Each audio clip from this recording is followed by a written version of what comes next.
Welcome back to the Lance Wallnau Show. It's great to be here, and I got Mercedes Sparks with me also joining me for today's show, which is going to be great, tapping into her millennial wealth of wisdom. And today I want to zero in with Kevin Freeman, who runs the program called the Economic War Room. And he's been working in government, been working behind the scenes to save the American economy. He's building a populist movement, and it's having power right now.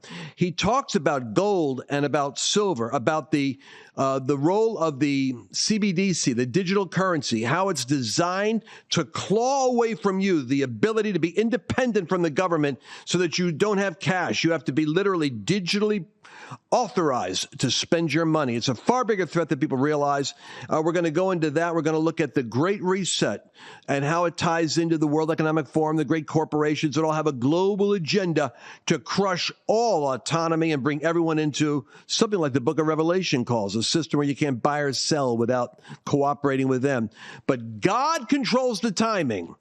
And he's taking the wheels off their effort. He's giving America a moment of grace. You're going to hear all those messages right now. I want you to go to lancewallnau.com/Birch and make the decision that you're going to learn about gold. You're going to learn about silver. You're going to learn about how to invest in your own ark, a boat that will float. Because as these things collapse, remember this, all these other nations are all scurrying around right now to get a hold of gold. Why is that? Because somehow all the nations' economies know that when paper money and fiat money collapses, you have to retire to something that has stability. LanceWallnau.com/Birch will explain why. The Bible itself says the silver is mine and the gold is mine. Then we're going to get into this really awesome interview with Kevin Freeman of the Economic War Room. Kevin Freeman is my guest, and for those of you that are catching up with the conversation, we've been riveted with the predictions that have been coming to pass in the book Pirate Money. You can get a hold of that at lancewallnau.com/pirate money. And it's talking about what's going on exactly right now in the battle for the destruction of the American economy. And of course, we believe that the window of grace is like closing, but that there still is a window. And that's why the optimism and hope is there, because there's a strategy that can work. Let's talk for a second about Davos. We exited the last conversation on the BRICS gathering now that is happening in South Africa. Where is it? Or is it Brazil? I think it's South Africa. South Africa, yeah. Right? Mm-hmm. And so today's day one. I don't think Putin made it. So it's almost like they're meeting in order to break the U.S. dollar.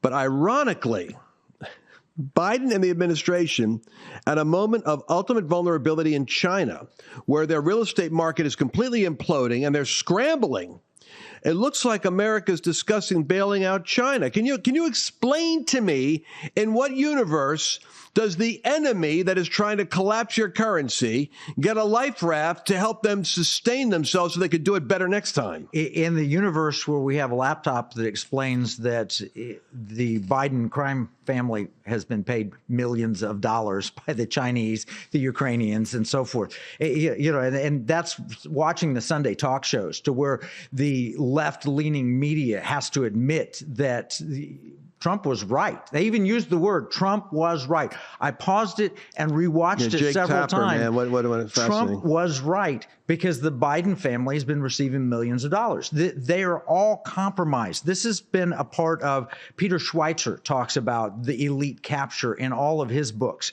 They've bought and paid for leaders of the world from China. And so, yes, of course, they're attempting to get American taxpayers to potentially bail out the Chinese property sector.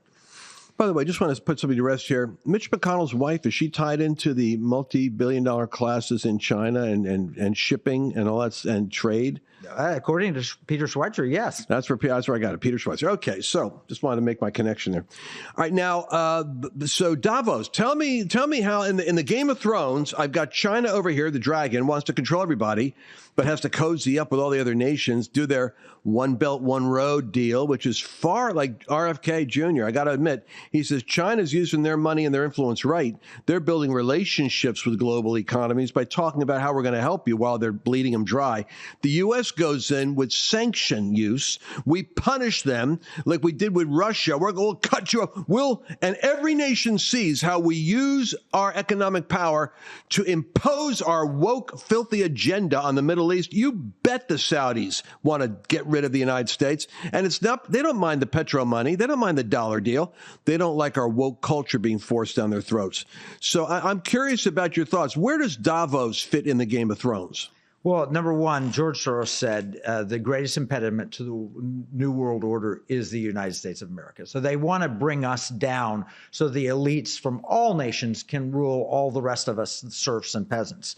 So they have that in agreement. Xi Jinping feels that way. George Soros feels that way. Klaus Schwab feels that way. Bill Gates feels that way. So World Economic Forum is an opportunity for them to come together, and they kind of, as elites, discuss all of these things.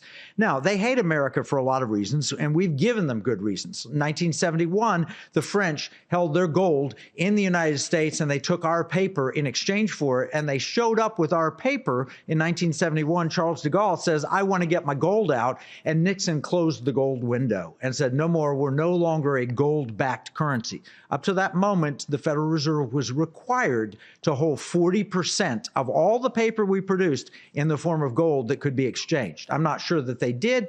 Whatever the reason, Nixon closed the gold window, and since then, the dollar's lost 87.5% of its value. It's now worth 12.5% of what it was in purchasing power from 1971 to the present. Now, when you factor that idea in, you realize we've been screwing over the world for quite some time. They had been buying our goods and services and accepting dollars and trading in dollars only. The Saudis put up with it because we would defend Saudi Arabia, which presumably meant even against Iran.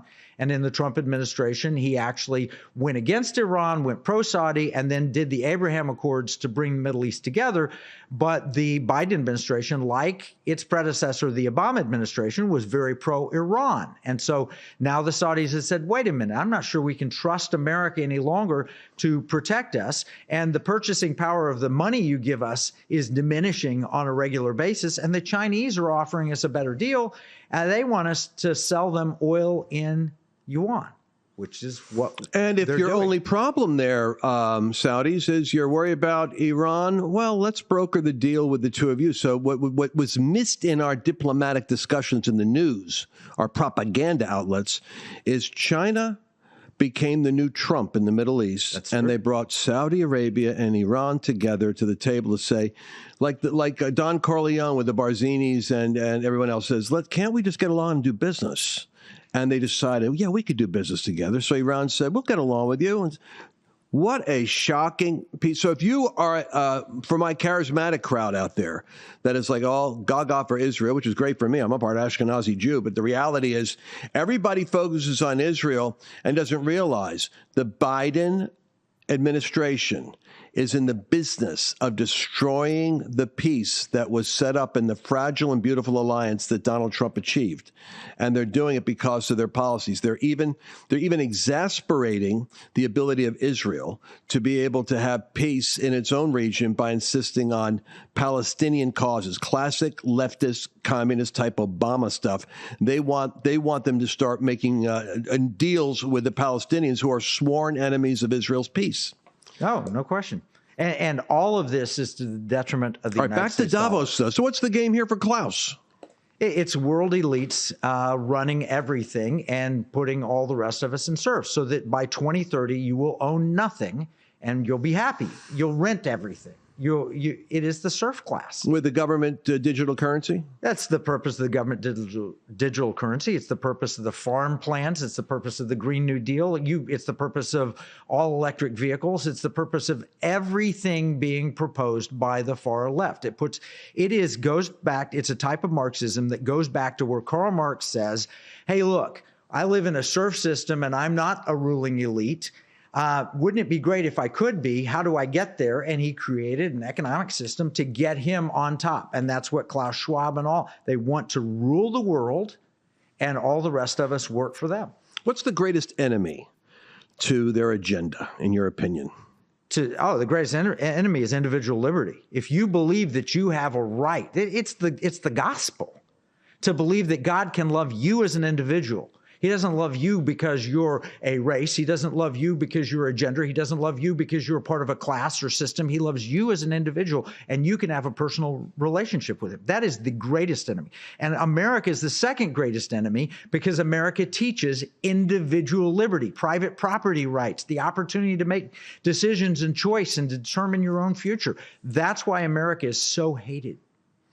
Well, explain how the business of DEI, the diversity, equity, inclusion, these words, is actually destroying our money. Let's call it DIE, diversity, inclusion, and equity, because we're going to die with it. Yeah, exactly. What that agenda is literally socialism. So we've got to, if you've been more privileged, you have white privilege, and therefore we have to take away from you and give to people who don't. Really, they're not giving anything to anybody, because at the end of it in 2030, you will own nothing. Black, white, male, female, transgender, gay, straight, whatever, you will own nothing unless you're a part of the elite class. So it is all a miscue, misdirection intended to rile up half the population against the other half the population. Well, let's slow down on that for a second. Are you saying that those of us that get caught up in the battle between conservative and Marxist progressives are being played and distracted from an actual other game that's going on, which is to collapse systems and reorganize and reshuffle them in the hands of the elites? Yeah, just like it took place in the Bolshevik Revolution in Russia when Lenin killed all the people that helped get him there, or with Adolf Hitler and fascism in Germany, where he killed a bunch of the people that helped get him there and then took control. Yeah, they're useful idiots. And all of us that are opposing this are enemies, and those that are supporting it are useful idiots. This is an elitist plan. It has nothing to do with actually benefiting humanity. In fact, you don't have to go very far to find the TED Talks and other comments by Bill Gates, who talks about reducing the population. It's not about helping the people. It's about putting elites in control with a manageable population. Let's your book, which is available on Amazon, is groundbreaking in that it's discussing the evolution of the digital currency, the rise of the BRICS nation, the plan to destroy the American dollar. We've only got 1 minute and 23 seconds left in this segment. You can get the book at lancewallnau.com/pirate money. But I would like you to talk about what can we do about it. The solution was given to us by the founders. The subtitle is Discovering the Founders' Hidden Plan for Economic Justice and Defeating the Great Reset. Sound money is the best form of economic justice. When we had, and it's documented in the book, when we had the disparity of incomes, the rich getting richer and the poor getting poorer and the middle class shrinking, that happened when we left sound money. We used to debate this. Back in the 1900s, early 1900s, they would debate whether or not we should have a cross of gold, whether we should have a gold and silver standard. That was a huge, and the movie Wizard of Oz is largely an allegory, an economic fairy tale to explain the yellow brick road, the gold standard, and the silver slippers that Dorothy wore. They weren't ruby slippers in the book. They were silver slippers. It's all Wizard of Oz, OZ, that stands for ounce. This book has the answer. Wait, this sounds like a conspiracy moment. Oz is ounce? Yes. Silver slippers, gold road, 9 seconds. We're gonna have to come back and finish this conversation. I'm gonna hold you over on this. Ladies and gentlemen, we'll be back after this break with Kevin Freeman. Hey, let's take a moment right here and talk about something. You know, these programs are actually paid for by sponsors. And so the one thing that I always do is try to pick the sponsors that have the greatest value. Those are the ones that I myself believe in. Now, the Birch Gold Group is one of those key sponsors, and I'll tell you why. The economy is the area that I'm the most concerned about in terms of instability in the future. Do you know that right now, China and Russia and India is meeting with Saudi Arabians and South Africans to create an alternative economy, to basically crush the dollar? This is going to have a massive effect on the stock market, on real estate. It'll be a real shaking. But you don't have to be shaken. because there's a way you can protect your retirement, your 401ks, your IRAs by connecting them in with gold. Gold is unique in history in that it's a place of stored value. In fact, those BRICS nations of Brazil and Russia, India and China, they're going to be backing themselves with, guess what? Gold. So be smart. I want you to go to lancewallnau.com/Birch and get a free information kit. Get knowledge, act quickly, don't wait. And they're going to be able to help you make a great decision on what to do. Remember, that information is free with no strings attached. Do it now, lancewallnau.com/Birch.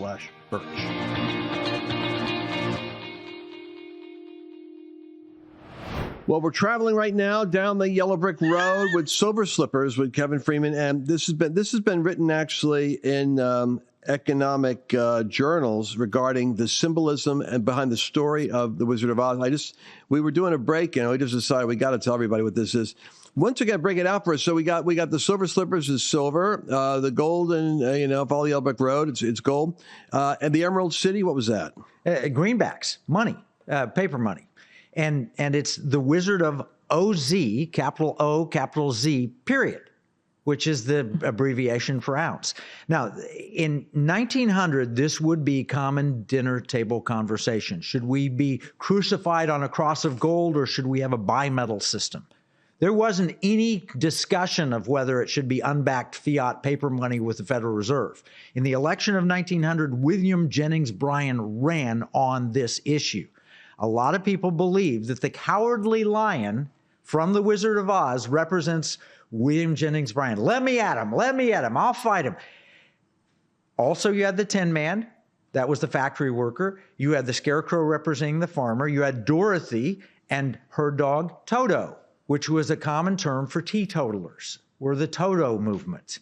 All of this was taking place. So you had the... Well, teetotalers meaning abolitionists? Teetotalers. Yes, to abolish the use of alcohol. Yeah. Then you had the Wicked Witch of the Northeast, who would be the bankers, and the Munchkins were the people that were just being led around and controlled and confused and so forth. But the answer was to click the silver heels, add silver to the gold standard, and then you would solve the problem.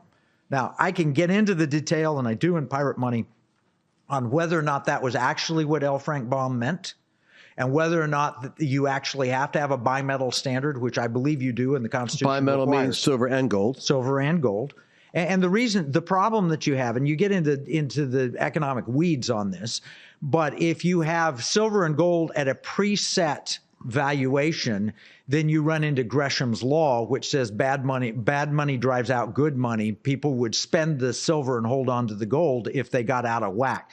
What you really need is a floating system, which we describe in this, using technology where you can deposit your gold and silver in a bank or a Texas bullion depository, and you can get a debit card and you can spend it, and it floats or adjusts silver and gold to one another, and you just pay for stuff using gold and silver. And so let's talk about this for 1 second, because while we're discussing the danger of centralized banking with digital currency, just like computers are basically driven by digits of zeros and ones, it's not the fact that digital is an enemy, it's the fact of who's controlling the digits. So that card you held up, talk to us about this. Mercedes, you were the first one that introduced me to the idea about a card that could be used that has a floating value for the dollar based upon where gold is at. Is that what you told me? Yeah, and when Kevin and I have talked about it before, but it's Glint, Glint, pay. And so this is really one of the things that showed, hey, it's proof of concept. It's already in the market. And yeah, it's an app, and I can move like $500 or $100 over of US, fiat currency.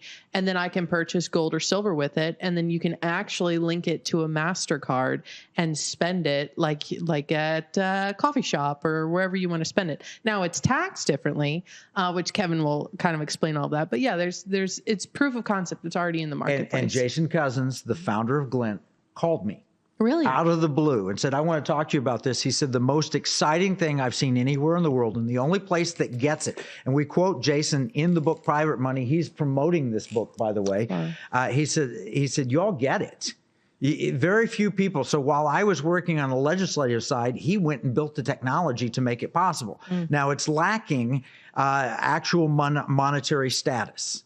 Because anytime you spend money out of your Glint card, you're actually spending a commodity according to the IRS.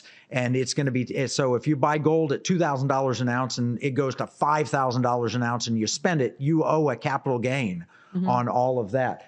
But what we've proposed would be functional money under the IRS code and exempt from taxes. And I drilled down, I've looked at the history of money. I've drilled into the Constitution version of money. By the way, since we last talked, Mercedes, I found that bullion qualifies as coin under the Bronson decision that happened.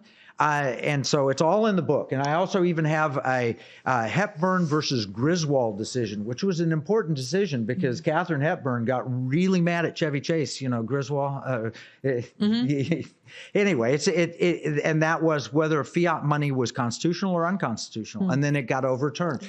All of that's in the book, Pirate Money. It tells the whole history, and then it tells the legality, and it tells how it works. And it's all explained in a simple book. LanceWallnau.com/pirate money. Don't miss this. You got to grab this right now because it's history as it's happening. Why is it that I'm hearing rumors that the BRICS nations, they're going to have their basket of currencies. Yuan's got a problem. I think that Russia is a little bit unstable. But my question is this. They're all looking at the gold standard. Aren't they looking for backing their basket with gold too? Yes, but it's the Hotel California version of gold. Your gold can check in, but it will never check out. So they're saying, send us your gold and we'll make it a part of our currency. But the question is, will you ever get your gold back out if you want to go spend it? So I'm very, very leery of Brazil, Russia, India, China, South Africa, Saudi Arabia, and all the other nations. The first chance that they have to capture and suck in all the gold, are they going to actually back things when people want to, sure, you show up with your small amounts and they'll give you the gold for it or whatever, but would they really back at the international level? In America, in 1971, we stopped doing that. Will the BRICS nations? I don't trust them. So, yeah, they'll claim it's backed by gold. Will they really do it? I don't know. Mercedes Sparks. So Kevin, because we only have a couple minutes left, where are you at in this whole process? So Texas, we saw it kind of get tabled essentially. You're now lobbying the governor. You're talking to other states. This whole concept, the solution that you're putting forward, and what's amazing to see is God bring all these different resources to you. Like you're saying, it's like the infrastructure for Glint over here is being built. You're doing things from the legislative side. What are next steps? And what can our audience do to help you in any way?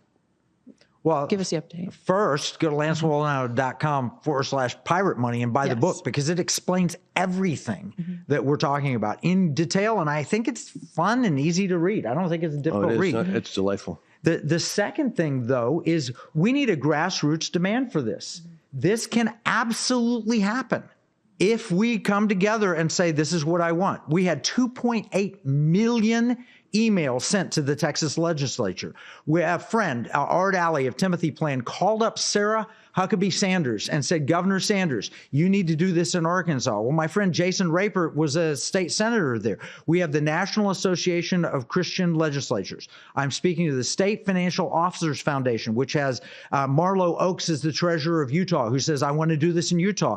And Todd Rust, the treasurer in Oklahoma. And we talked to the comptroller here. We just need the people to say, I want this. If you start demanding sound money and we start making it a regular part of the conversation and you get people to read this book, it will change the world. This is how you kill the Great Reset. There was an incredible book written by Justin Haskins and Glenn Beck titled The Great Reset. And they said the fuel that funds the Great Reset is central bank digital currency. It's money. It's like if you think about World War II and the Battle of the Bulge, why did the Germans not win at the Battle of the Bulge? They ran out of fuel. And if the Great Reset folks, the World Economic Forum, can't control your money, they can't control you. And so we need to have our money put in gold and silver, held at a stake with privacy protection that you can spend, that's transactional. If you have that, you don't have to operate in the world's economic system any longer. Then we can build a parallel economy if we have to. It will literally kill the Great Reset. So read the book and then follow the 7 steps at the end of it and demand pirate money which is what the founders intended, gold doubloons and silver pieces of 8, those were the only real money until like 1850s here in the United States. I love it. You know, I had a friend of mine, Gordon Pennington, give me an illustration, which is kind of interesting. He said in Owasso, Michigan, he said, if I take $50 and I go to of cash and I go out and I go shopping with it, that $50 goes to the grocer, it's $50, and the grocer goes to get some shoes, it's $50, and the guy that gets the shoes maybe goes and buys gas and gives his kids some money for the lawn. It's $50. He said, but if I keep using these cards, and the $50 becomes $45, $45 becomes $40. The value of what I'm doing with that $50 in circulation isn't $50 when I'm done, because by the time it's gone around with that card use, its value is diminished. Putting money into something that has cash value and using cash, which is why it drives me a little bit nutty when I go places and they refuse to accept cash. It's like, when has it been that you're like, you won't accept? No, absolutely not. It's digital. They're already trying to educate the consumer. Mercedes? Yeah, you know, the one thing that, as we're wrapping up here, I feel really impressed to say is that, you know, a lot of times you watch the news and we see what's happening with the BRICS nation, you hear what's happening with the dollar, and it's so hopeless. And what I love about Kevin and Marnie and everybody that works over there at Economic War Room is that you guys are working on the solution. We're all collectively working on the solution. And this whole feeling of like, just give up hope, just wait for the rapture, we're all getting out of here. God works through human agency. And this is when people are praying and you're praying for the solutions, these are the types of solutions that God's dropping in the earth in different hearts and different minds. And so I just want to exhort you, Kevin, everybody working on this, and it's a collective effort. And it's not just you guys, it's everybody at home. Like when Kevin says it needs to become part of the conversation, you need to become informed. You have to get a resource like this and read it and start talking about it and start demanding it. So I just wanted to release that in the atmosphere, because this is what hope looks like. This is what God operating through human agency looks like. So anyways, just can I add 2 points to that? One is Jesus told us to occupy until he comes again. Do business until I get back. You can't do that if you don't have access to money. Second point is, Marnie just sent a note to me.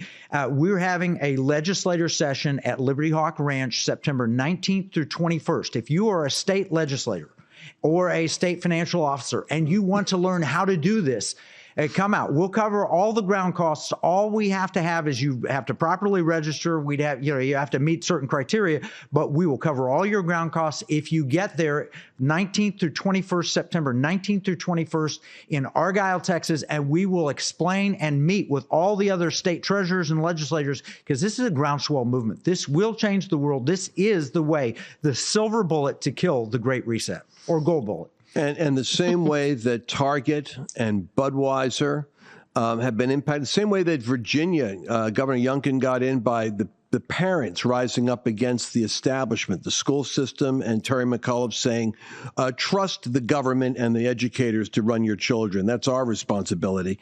I believe the populist movement, when educated, as the founders knew, when properly informed, they become the checks and balances on the overreach of government. We're heading to that collision moment because people are getting educated. Thank you very much, Kevin Freeman. Don't forget to go to lancewallnau.com/pirate money.